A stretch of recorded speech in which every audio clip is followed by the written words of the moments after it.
Dr. Ralph Wilson with Web Marketing Today. I'm in Chicago at the Search Engine Strategies Conference here with Simon Heseltine, and we're going to talk today about how to protect your reputation online. What are some of the things that could happen, some of the horror stories that could happen to somebody, some business online? Well, there's lots of different things that can happen. I mean, you can have a disgruntled employee, you can have upset customers, you can have a bad press release, you can just make mistakes yourself.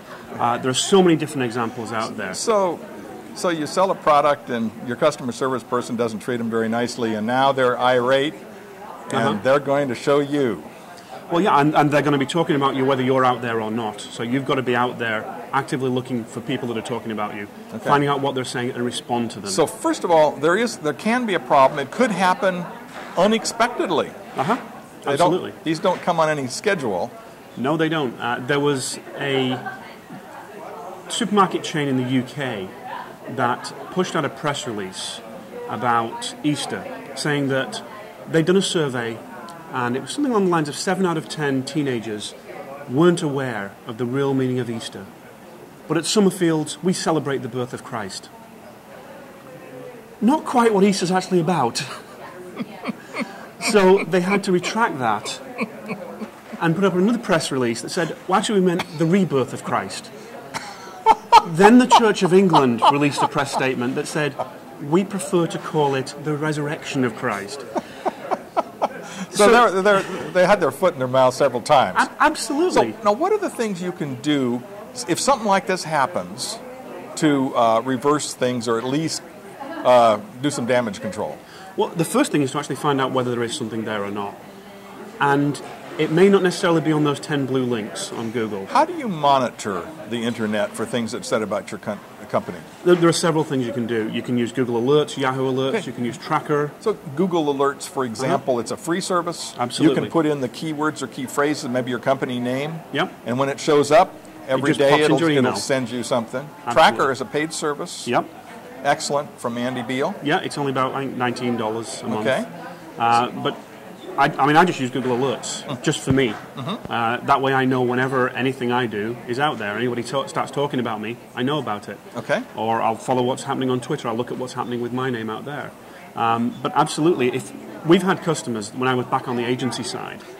You could do that because you have a name like Heseltine rather than Wilson. Yes, yeah, okay. Not necessarily a common name. Okay. But I had clients when I was on the agency side. They would come to me looking to find out what was going on with them, and I'd just do a search on their company name. And there was one customer that was a manufacturing firm. The third result was about one of their plants exploding 3 years earlier. The fifth result was about layoffs. Anytime anybody was searching, that's what they were finding about that company. Negative stuff. And they had no idea. They didn't realize that was going on. So number one is monitor. What's the second approach? Well, the best approach is a preventative approach. To go out there to make sure that you are putting good content out there that's going to rank for your name. That's going to make it harder for somebody to come out there and actually... In other words, you're going to fill up the top spots for your name so that the person that's trying to down you on the internet won't be able to break onto the first page even. Yeah, you're going to control your shelf space, basically. So, great content that will fill up the first page. Yeah. Now, will Google let you fill up the first page with your own content? What it will let you do is if you go out there and create LinkedIn, do your Facebook, do your Twitter, and then you can bubble those up. Okay. Yeah. So, put content on preventively. Yes.